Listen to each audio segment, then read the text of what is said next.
Aprendí a boxear dentro de la cárcel y llegó a ser el hombre más temido en el peso pesado. Era una época oscura donde el boxeo estaba gobernado por la mafia. Su mirada carente de emociones le arrancaba el corazón a sus oponentes antes de subirse al ring. A continuación vamos a conocer la misteriosa y oscura vida del boxeador Sonny Liston. A left to grazing right and a solid left to the cheekbone. Tremendous punches by Sonny Liston. And McMurray goes down from a murderous barrage of punches. Los periodistas deportivos estuvieron años intentando averiguar cuándo había nacido, pero hasta el día de hoy nadie sabe realmente cuándo nació Sonny Liston. Ni siquiera su propia madre supo despejar esta incógnita. Un día la prensa le preguntó y dijo que no lo tenía claro, pero que había sido en torno al 1932. Ese era el ambiente en el que había nacido Sonny Liston. Lo que sí se sabe es que nació en Arkansas, en Estados Unidos, en una familia más pobre que las ratas. Era el 24 de 25 hermanos, vivía con su padre, quien le tenía trabajando en una cosecha de algodón como si fuera una mula, mientras en sus ratos libres se dedicaba a azotarle. Lleno de heridas y de cicatrices a los 13 años, Sonny decidió abandonar a su padre maltratador, yéndose a otra ciudad llamada San Luis, a vivir con su madre. Al llegar a la ciudad tuvo bastantes problemas para adaptarse a las escuelas, ya que no sabía ni leer ni escribir. En comparación con los niños de su clase, él aparentaba ser mucho más mayor. Cansado de sentirse fuera de lugar, Sonny empezó a faltar a las clases. Vivía en un sector bastante pobre de San Luis, donde había mucha delincuencia. Sonny no tenía dinero apenas, pero se dio cuenta de que tenía una apariencia intimidante, heredada del trabajo forzoso al que había sido sometido por su padre, la cual podía aprovechar para abrirse camino en el mundo del crimen organizado. Siendo un adolescente empezó cometiendo delitos menores hasta llegar a atracar una gasolinera y un restaurante a mano armada, por el cual fue condenado a 5 años en una de las peores cárceles de la época, una cárcel situada en Jefferson, a la que la revista Times le puso el nombre de los 47 acres más sangrientos de Estados Unidos, un lugar donde había peleas y ejecuciones diarias. Los propios guardias tenían miedo de patrullar ciertos sectores de aquella cárcel. La prisión tenía un programa dedicado a entrenar boxeo, en el que Sonny deslumbró rápidamente por su potencia y su pegada, midiendo 1,80 y pesando 100 kilos. Incluso en un sitio que en aquella época podía ser de los peores en Estados Unidos, se convirtió en el más respetado del cuadrilátero de la cárcel. Nadie se quería subir a pelear con él. Su reputación acabó llegando a oídos de Frankie Carbo, un mafioso de la época que por aquel entonces era el que dominaba la escena del boxeo desde la sombra. Un psicópata con un pasado muy turbio lleno de homicidios, que extorsionaba a boxeadores y promotores, quien utilizó sus contactos para sacar a Sonny de la cárcel.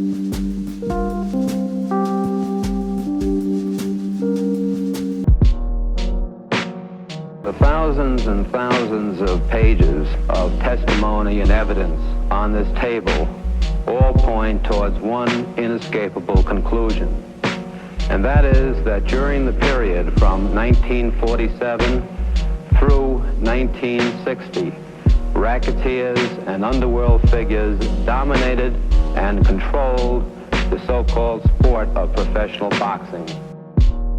Have you ever threatened any manager or boxer or promoter at any time within the last 10 years for not carrying out any wishes? Your wishes.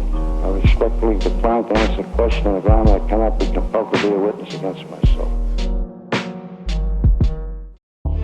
Sonny Liston era propiedad de la mafia. A la par que boxeaba, le utilizaban para realizar trabajos como por ejemplo los cobros de deudas. Sabían que Sonny podía noquear a cualquiera, era tan solo cuestión de tiempo. Encontrando la gente adecuada para entrenarlo, podrían llevar su carrera hasta lo más lejos. El título de peso pesado era algo que movía mucho dinero y la mafia quería controlarlo. Mientras tanto, Sonny Liston fue aniquilando a todos los contendientes, pasando por encima de ellos de manera insultante. Por aquel entonces, Cleveland Williams era el boxeador con la pegada más temida y acabó con él rápidamente en 3 asaltos.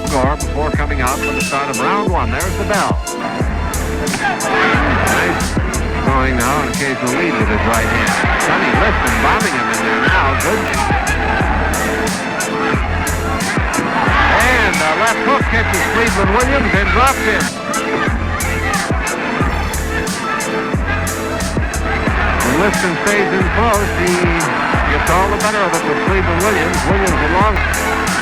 Cleveland Williams battling to stay on his feet. Bang to the canvas again. 3, 4, 5, 6, 7,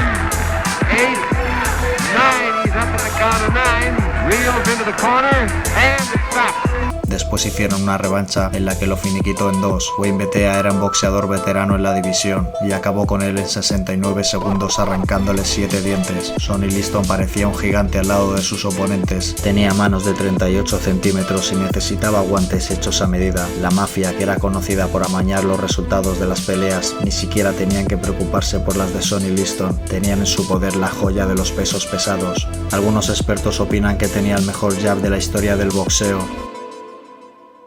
A pesar de sus contactos con el mundo de la corrupción, Sonny Liston siempre ganaba sus combates de manera legítima, sin hacer trampas. Aniquiló a todos sus rivales convirtiéndose en el contendiente más peligroso de la división. El público lo sabía y Floyd Patterson, quien era el actual campeón del peso pesado en los años 60, también lo sabía. Por aquel entonces, Patterson representaba la cara sana del deporte, un hombre respetado y bien valorado por las comunidades que habían luchado por los derechos de los afroamericanos y también las comisiones deportivas. Era un hombre educado y que acataba las normas, considerado como un modelo a seguir para los jóvenes, mientras que Sonny Liston representaba lo contrario. Venía siendo mal valorado por la prensa y las comunidades porque pensaban que un hombre que tenía relación con el crimen organizado no merecía tener la oportunidad de participar en un campeonato mundial. No era el ejemplo a seguir. El manager de Floyd Patterson se negó a firmar la pelea por las conexiones que Sonny tenía con la mafia. La controversia estaba servida. Sonny Liston era el villano y Floyd Patterson era vendido como el caballero blanco. Era visto como una amenaza para el deporte limpio. Esta historia se engordó más de la cuenta, hasta tal punto que Floyd fue invitado a la Casa Blanca por el presidente Jack Kennedy, quien le pidió que le diera una paliza a Sonny Liston. En el año 1962, la pelea se acabó firmando, a pesar de las quejas por parte del entrenador de Patterson,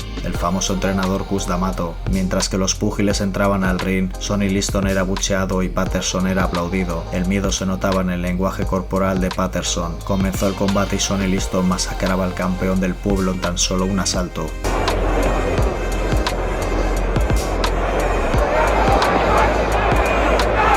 The challenger. The Liston hook to the head is the first good punch of the fight. Moving in, the champion shaking.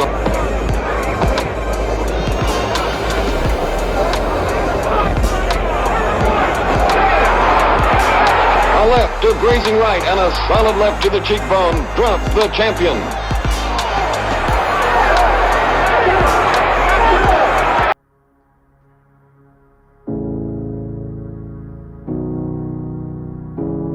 El público se quedó callado como si fuera un entierro. Su campeón había sido arrasado. Durante la conferencia post-pelea, Sonny le pidió al público y a la prensa que dejaran atrás el pasado y que a partir de ese momento se le valorara como el campeón legítimo que era. A la mañana siguiente voló hasta Filadelfia para volver a su hogar. Se había preparado un discurso donde prometía cambiar y convertirse en un buen ciudadano, imaginándose que hasta el alcalde estaría allí para recibirle.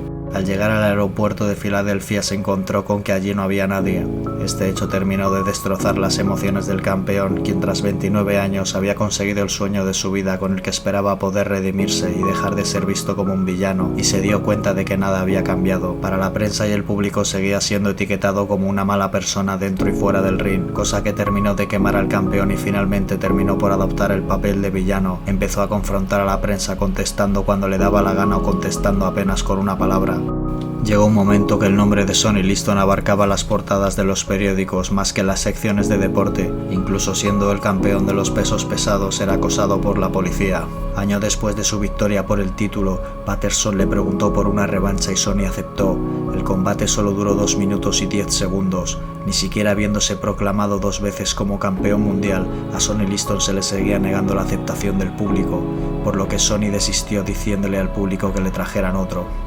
Y en mitad de toda esa oscuridad de repente apareció un rayo de luz para los aficionados, un joven y atrevido Cassius Clay que se atrevió a molestar públicamente al campeón, tensando la cuerda más de la cuenta, llegando a perseguir a Sonny Liston hasta la puerta de su casa para vacilarle. La pelea se acabó firmando para el 14 de febrero de 1964 en Miami.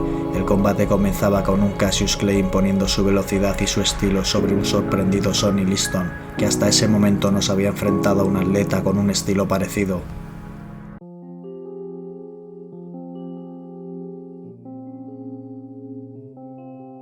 Era la primera vez en su vida que la frustración era capaz de vencerle. Sonny Liston se sentó en su asiento al final del sexto asalto alegando una lesión en el hombro y abandonó el combate. De un día para otro, Sonny Liston dejó de ser el hombre más malo del planeta y tenía que hacer algo al respecto, puesto que nadie le creía. Se vino la revancha y ocurrió lo que los historiadores del boxeo le llaman el golpe fantasma. Dicen que fue uno de los momentos más controvertidos de la historia del boxeo, pues Sonny Liston acabó noqueado por un golpe que aparentemente parecía inofensivo para los allí presentes. Sonny había peleado con verdaderos pegadores durante toda su carrera y sin embargo un simple contragolpe de Ali lo puso a dormir en el primer asalto. Las especulaciones no se hicieron esperar. Debido a sus conexiones con la mafia se habló de un posible arreglo para el combate. Aún así esta fue la última vez que Sonny Liston peleaba por un título mundial. Perdió su oportunidad titular al volver a ser noqueado en 1962 por su antiguo compañero de sparring llamado Leotis Martínez. Después de todo esto disputó un último combate contra Chap Werner, donde solo ganó $13.000, de los cuales tuvo que gastar $10.000 para pagar préstamos y el resto se lo dio a su esquina. Acabó mudándose a Las Vegas, una ciudad dominada por la mafia donde no se sentiría despreciado, buscando recuperar su antigua vida, asociándose con organizaciones criminales, metiéndose cada vez en negocios más turbios, hasta que en el 5 de enero del 1971 su mujer le había dejado solo durante las vacaciones de Navidad y cuando volvió se lo encontró muerto en su domicilio. Aparentemente se dijo que fue por un abuso de sustancias, pero esto fue una versión que no terminaba de encajar porque a Sonny no le gustaban las agujas, por lo que se empezó a especular de que se lo podían haber inducido, pero también se sabe que estuvo metido en negocios de préstamos y que pudo ser una disputa por dinero.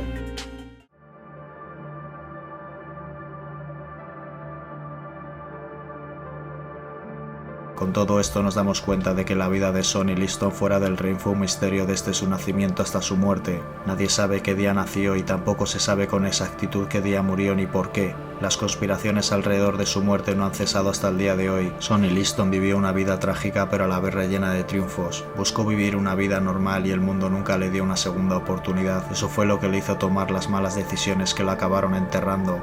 Esta es la historia del boxeador que tenía todo el poder del mundo dentro de sus puños, pero nunca tuvo ninguno sobre su propia vida.